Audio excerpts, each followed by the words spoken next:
Hello, I'm back. The beginning of this video is going to sound a little bit canned because I'm running it back for the second time. I had played an example of what I was trying to demonstrate, but I think it was about to compromise that video off of a copyright. I'm not going to try and play it, but I wanted to make a deal with anyone watching that that you may not call me not having a little bit of balls left for after a lot of after after a lot of times trying to get up on a ride and getting shot down. I still have something of a pair left, and that's what I meant to say is that I was gonna try a strong message, but then also take the roll the dice of playing a song example of what I mean, and then maybe having what might be my strongest video compromised because of that copyright. But just to give you a wolf singing about a love song, what sounds like a wolf singing about a love song, there's a song that goes, chord of love, chord of love, chord of love, chord of love. Oh! So there's a song called Chord of Love, and that's a cold song. It is beautiful and it's terrifying at the same time of what that makes you feel when you hear that song Chord of Love. And we all that might be the one judge right there. Like what's right and wrong, who's the judge? I don't know, but when someone drags you on down, there's different kind of courts, and each one is probably more brutal than the level before that. But when you're talking about Court of Love, you're talking about high stakes right there. There's some big winners and there's some big losers there, and the losers are always the winners and the winners are always the losers.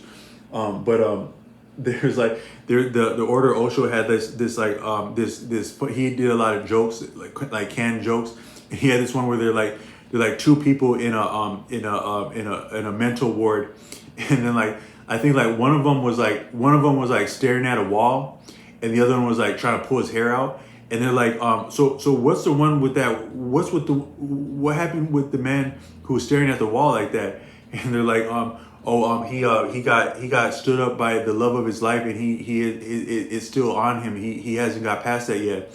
And they're like, and then what about the man pulling his hair out? He's like, he had got it on with that very same woman, and that's what she left him as. Or like so you don't get her, and you're lovelorn, and you get her, and you're pulling your hair out is what Osho said. But that's kind of ironic. But all I meant to say is that when you feel love for someone, that might be the most vulnerable position that you will ever face in life, and also the most daunting, if not challenging and painful, is to feel love for someone and then potentially have that love unrequited or maybe requited and it doesn't work somehow so when we get to feeling love for another person, that is some of the most beautiful thing in life, and yet also some of the most painful and terrifying thing in life is to really feel connection to someone, because you can feel something and it's not entirely in your control. Different people have said that the experience of love is outside of us and beyond us, and that is what is so magnificent about it, but also what is so daunting about it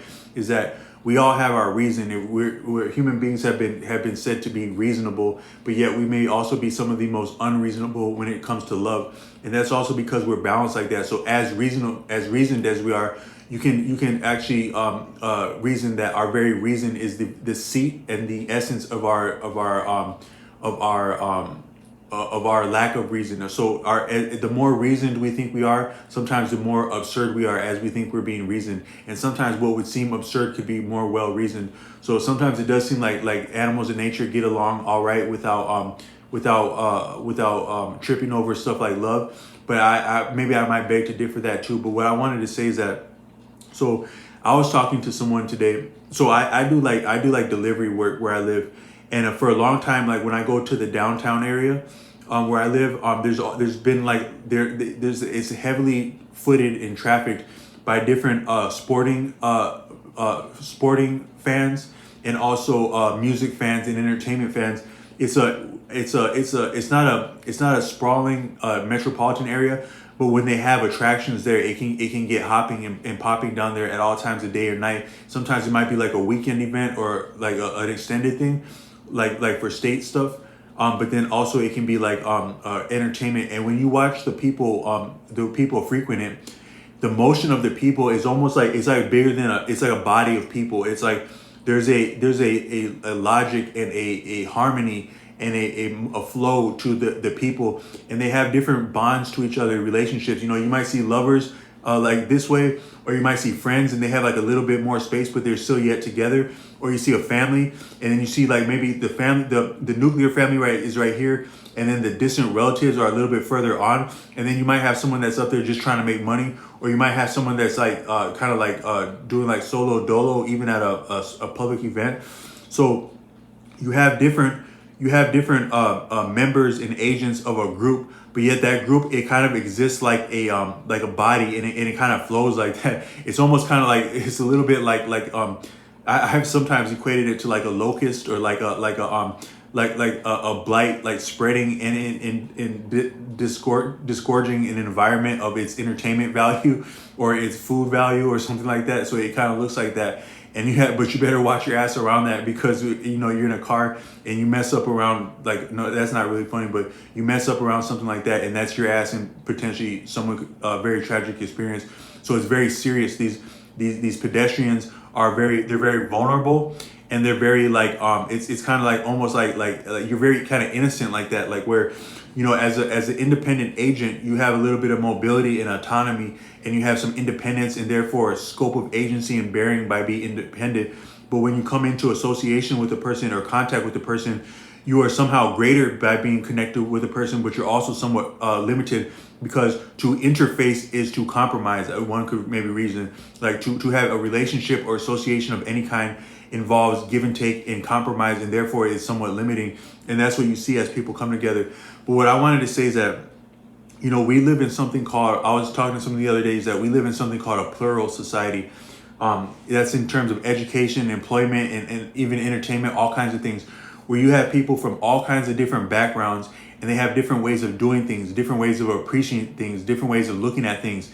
And by and large, we get along as we can, but it can yet sometimes be challenging. And then also it can also be stifling, because so I'm around this person that has this and that value, and if I be myself, I'm gonna piss them off. But if I hold my peace and I try to please them, I'm gonna yet stifle myself and maybe still F around and affront them or piss them off somehow, because yet we do have different backgrounds, try as we may. So that's what's called a plural society, and it's both beneficial because you're dynamic like that, and nature itself is plural. Nature is nothing if not plural, and therefore diverse. You could reason that the way that nature has existed for eons and still is healthy and vibrant and young is simply because nature is diverse in the first place. Diversity is life and is health, and it's the same with a plural society, and that's what we amount to. We can try to barricade ourselves into different swaths and cohorts, but we are limited in access to resources and agency, not the list of which human capital or human potential, when we isolate ourselves. So therefore, we will be coming together, try as we may, and we will be put in a plural situation, try as we may. But it can be daunting sometimes in how we approach one another, whether or not we're in a plural society or not. So I've referenced different works of India, and in India, some of the works I've read is that a man is not to so much as, even though that continent has given us some of our greatest understandings of like love making and love and spirituality, like the Kama Sutra and stuff like that. From some of those very traditions, a man is not to entertain the thought of a woman outside of the bonds of matrimony, nor entertain conversation or bearing with a woman, because all women are to be considered the wives of others, whether they're married or not, according to some of the works of Arthur Avalon. So to approach things that way, and I think it's been said similar to that in a Buddhist understandings. But now in the modern paradigm, at least in the West, we are yet congregating and working together by necessity. Some of that might have had to do with some of the lifestyles of the attendant of the baby boom, the generations that supported the baby boomers, where you had more consumerism and also just different lifestyles that necessitated another source of income, and therefore women going into work. But I have heard it said somewhere that it's not actually part of I'm going to get off into the weeds right with this, but I have heard it said before that the experience of men and women working together in collaboration in a work setting is something of a recent phenomenon, like even since the 60s and 70s, at least in American society. Maybe men and women have worked together in other societies in iterations, because I think maybe things always go in a circle. So you might have more and so separation and then coming together and then back in, as like a swing, like a pendulum. Because whatever we do, we can't help but to make a pendulum swing, because we somewhat get the opposite of what we do, and then that comes back to what we did in the first place. So I'm not meaning to draw a judgment or a value about what it means to come together in co-ed situations, but it has been said that co-ed education and then also co-ed work employment opportunities, which are a function of co-ed education, and yet the employment situations are yet again co-ed, and then they amount to different realities and advantages and maybe disadvantages that are also attended by co-ed, if not like living situations and loving situations. But it is somewhat unique, special, but also maybe daunting to have men and women coming together to collaborate, as may not be appreciated generally, as we kind of take that for granted. But in terms of evolution, it can be reasoned that that's a newer appearance. There are some things about our reality right now as human beings that are very new in the human experience, or at least in recent iterations of the human experience as we know that. So what I meant to say is that what is friendly with a woman who's married that you work with? What is friendly with a woman who's married that you work with, whose spouse also works there? That might be like a little bit of gray area, or some people would say you're an asshole, and that's not a gray area at all. That again is a plural argument right there, because there are people who believe in multiple in open relationships, in that there's a health and vitality by open relationships, and that we as human beings are fundamentally promiscuous in nature, and also in civilized society. Try as we may, we amount to our life. If you take away time as being something linear, we have yet existed in this lifetime as promiscuous. I think we can all say that, most of us, whether we recognize that formally or not. But it does beg to differ what is appropriate engagement with a person of the opposite sex, whether you're a direct peer or whether there had been some other kind of mitigation in power dynamics. What is the correct engagement? It's a valid question, and sometimes so what I meant to say is that you can be talking to someone, and then another person appears, whether that person is associated with them or not. And or so you like I was watching some people as I pulled to my apartment. I was watching what appeared to be like two young girls and a young boy with them, and I don't know if that boy had been family or had been like a love interest or a friend of theirs. But what I want to say is that sometimes you can appreciate that these are not different beings. This might actually be the same being. So when you're talking to a person and then her significant other comes up in front of you, or appears on the phone, or some other male in that vicinity comes up and engages her, and you're somewhat looking like an asshole talking to her, whatever the subject matter of your conversation, whatever your intention was, you now yet look like an ass in a fifth wheel. And I want to say that other person might actually be the same being as that person. They are yet one being, and that connection is what I wanted to talk about. As we look at each other as being different, we appreciate each other. We're steeped in individualism, and we appreciate ourselves as actually being different beings. But I want to say that maybe as a whole, all of living is one being, but different cycles within that being, and different grades and different purposes that have the appearance of a different being. But it's yet one being living different modes and for different purposes. And some of those purposes complement, contrast, repel, coalesce, collaborate, and so forth. So what I meant to say is that I think we're all yet one person, but when people become connected and share a bond of some kind, you can't see that bond on the surface usually, but the proximity of their body and their life and their conversation and their phones and whatnot is actually you're seeing a bond right there. You're seeing a spiritual bond, and it's very real. And so you can appreciate that as being the same person. So I wanted to cite when I was a young boy. I grew up in the Southwest, and they had these creatures there that were called bloodsuckers. They were actually these beautiful insects because they would appear on certain trees, and they would move very slow, very, very slow. They weren't really trying to hide from anything or anyone, but yet they were extremely vulnerable, just the nature of that being. And they could actually fly, but they usually wouldn't fly in fear. They would actually fly in inspiration. So like if some little kids were messing with this kind of bug, they wouldn't fly away in fear. They actually weren't afraid as vulnerable as they are. And then I read a book, so it took me into being in my late 30s with my first driving role that I found out these are actually called box elder bugs. And there's a region where I live in a twin. There's a reason where I live, and they're endemic to a certain area where I live, and they're called these box elder bugs. And I was actually attended by a real life know-it-all who actually could back that stuff up. And he was like something of a badass and knew a lot of stuff at the same time. So he's like, oh yeah, that's a box elder bug. I've actually tasted one before, but they're not meant to be tasted because they actually, their defense mechanism is they're very distasteful, but they're also somewhat nutritious. So I've tried one.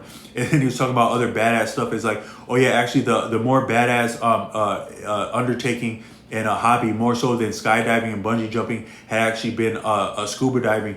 And a lot of people get messed themselves over doing scuba diving, but I'm no less a scuba diver, but it's hard to find anyone to go scuba diving with me on the weekend. Would you like to go scuba diving with me? He didn't say the last part, but that's what he had kind of suggested, because I've been flirting with the idea of becoming a underwater welder.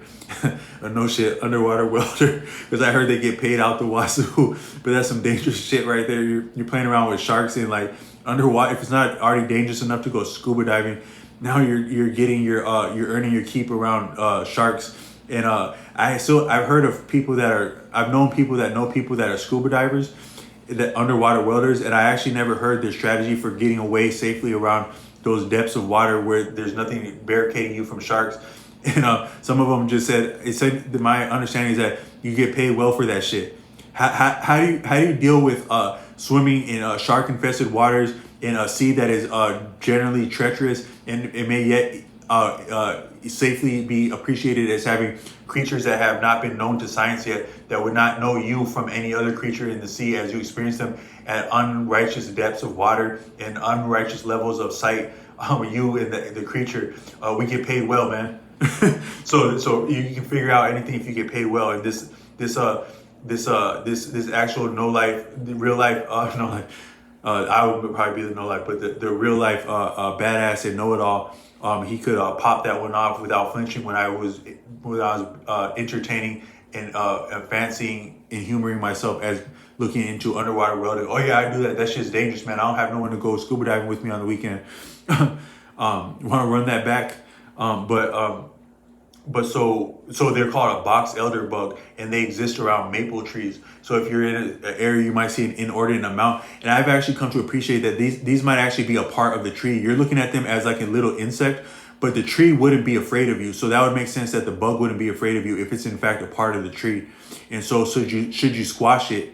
Maybe, and I've actually squashed them in very distasteful ways that is still in my conscience to this day, but they can be appreciated as being part of that tree, and maybe that's why they're not afraid. But if you watch the way that they mate, they come up close to each other and they stick to each other. They stick their rear quadrant together, and they face backwards, and they're connected like that. And it's the most intimate form of connection you might ever see in your life. You can actually feel that there's a certain thing when you come close enough to another person, like where you're in an actual an actual position of intimacy, or what could be close to a position of intimacy, whether you're making contact. There's a certain quality of connection. Probably most people viewing this could explain it much better than I could, having done it more than I have, but I have done it once or twice. And there's a connection that you feel when you come close to another person, and it's intimacy part excellence, it's beauty part excellence. It's so the word love doesn't even come close to that feeling and that connection with someone when it's real and genuine. And that's what you see in these box elder bugs. But also they're very vulnerable. That's the most vulnerable. If they weren't already vulnerable enough, being these little slow walking insects all over the place, now they have their rear ends together, and they're yet overcome with they're now sentimental. They're getting soft for each other. They were already soft bugs in the first place, and now they're getting soft over each other.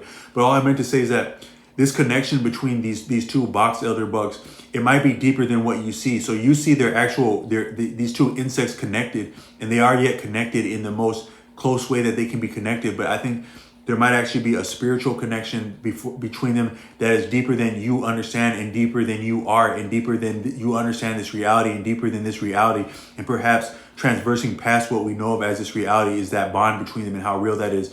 And I think that it might be similar with different people we come in contact with, whether we meant to or not. I said in another video that the act of making love, of making love in the real sense, like making something of love to come up behind you that looks like you, whether you go all the way and you win at that, the coming into even thinking like that or approaching like that to actually consummating that, and then honoring that and serving that and raising that, all that is as deep and profound at all levels of that, whether or not it works out, howsoever far it worked out, whether or not you intended to work out or to happen in the first place. It's yet that deep and powerful, and that's the type of stuff we're discussing, or we're approaching when we're starting to have like what would be called feelings for someone. So what I want to say is that I think that when people come together, to whether they come together all the way or when they just come together, in the contact between them, you have the male and the female principle, and you more so can't get away from that. You might have both. You might have male, female, and also both. But even within all of that, you have something of a male and a female principle that is yet transcending and going back along that the whole time, that you really can't get away from. That's even deeper than gender in itself, is the male female principle, the leader and the follow. Like, I think maybe in dancing you must have something lead and something follow to dance smoothly, if I'm not mistaken. And so this love and love making is also a dance par excellence.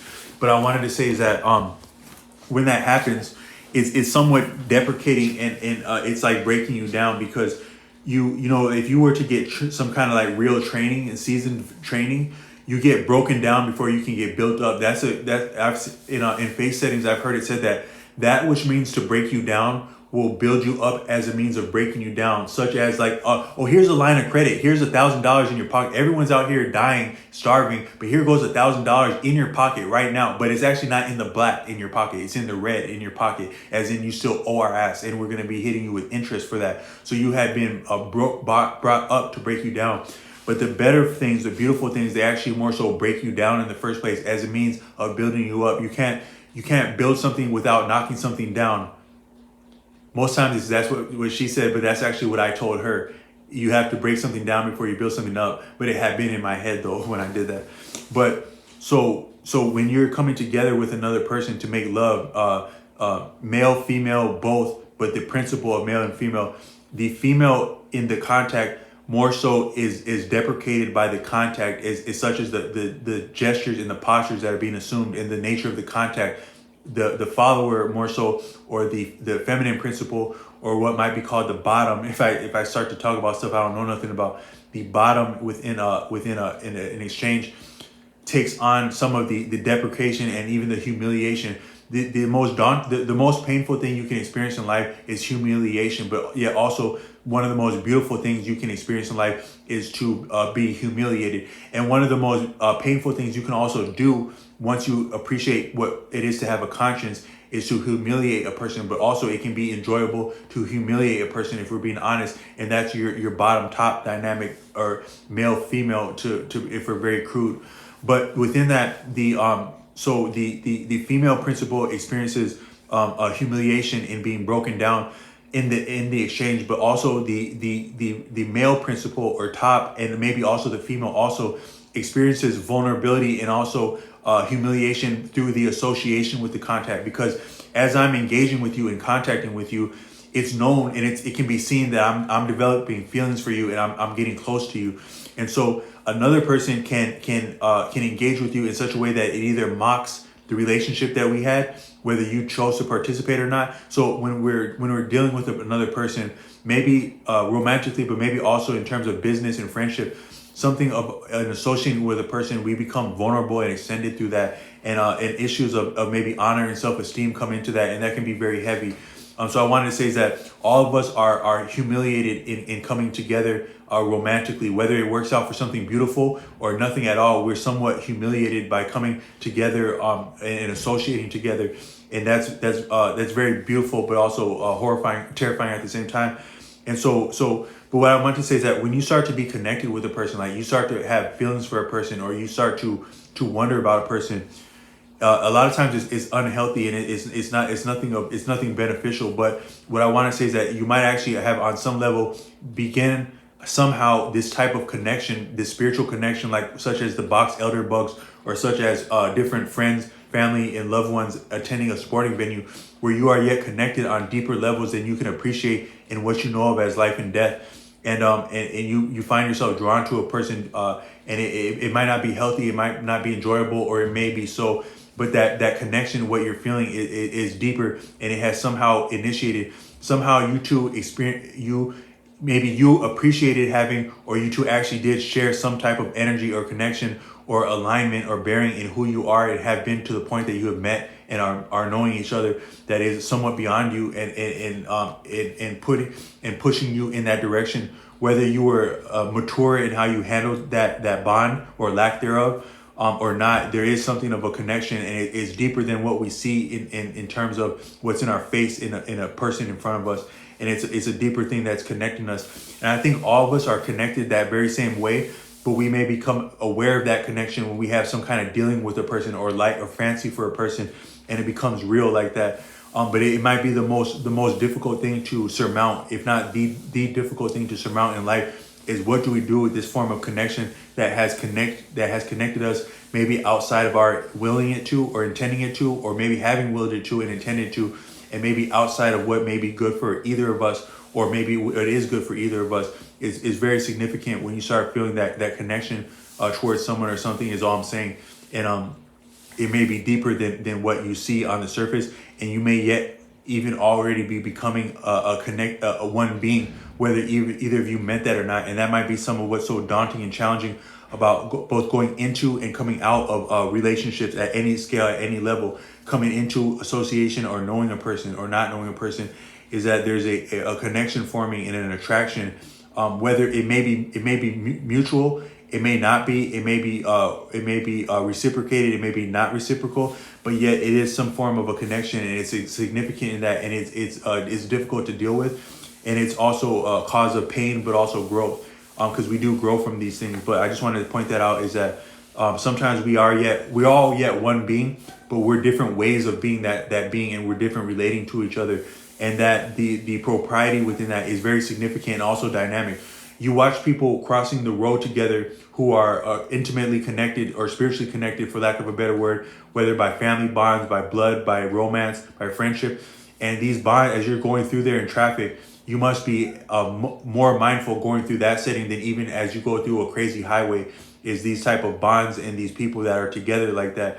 And so, but you can't actually understand, like, what does it mean to walk to a sports game with someone? You can't say you know what that means, but you know that it is something, and it's worth treading light around, especially as you're in a vehicle of some kind. So that's why I think maybe, like, in this plural society, we can't say what is or what is right about any two people having a relationship, or then any person viewing that relationship, or any person having an association while two people already have a relationship, or there's no other relationship.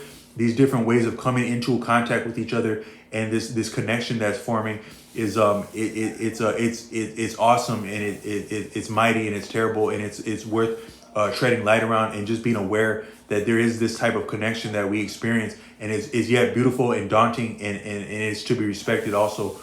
So maybe that can be a little bit of lines of figuring out what's cool and what's not, what's cool for a party, and what's breaking party vibes or party etiquette, when we're and just being aware that we do have these kind of connections, but it's not set in stone what it means to walk down the street with someone, or to go to a sporting game with someone, or to get ice cream with someone, or to say hi to someone, or to talk with someone, while there's no hard fast rules about that, but yet we do have instincts, and we do have an appreciation for what feels right in a moment. So maybe that's our best look at propriety. While we're all yet one person and one being, yet we have different stations and different orbits, and different roads to hoe. So roll your hoe, you go, hi ho, peace.